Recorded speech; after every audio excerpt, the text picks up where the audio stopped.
जो तबका इस चीज़ को उजागर कर रहा है, फैला रहा है, उसके मुतल्लिक क्या देंगे? मैं बिल्कुल इस पे तो मैं ज़रूर बात करूँगा कि अभी अगर हम इसको देखते हैं ना, तो सोशल मीडिया पे चाचा जी को हीरो बना के पेश किया जा रहा है। कहते हैं जी मुकाबला कि चल रहे होते, एक साइड पे मरियम नवाज की नवाज की पिक्चर, तस्वीर है, एक साइड पे बिल्कुल इनकी। ऐसे ही लगाया हुआ है जी कि अब एक बंदा जो है वो गालियां दे रहा है और दूसरी खामोशी से काम कर रही है, चाहे उसका काम ठीक है या चाहे गलत है।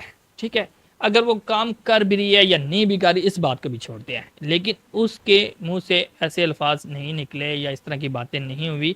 और दूसरा, एक आम वर्कर, एक आप कह लें कि अवामी नुमाइंदा जो है वो अगर वहाँ मुकाबला करता है तो ये सारी चीज़ें उसके साथ आके मैच करती हैं।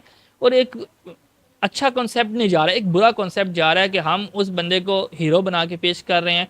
और सबसे जो बुरी बात है वो ये है कि उसने सिपा सलार को भी मुखातब किया, हम्म। सिपा सलार को भी मुखातब किया। और देखिए, सियासी जो मुखालफीन है ना, उनका काम ये है कि आप जो हैं आके मुखालफत करें दलील की बुनियाद पे।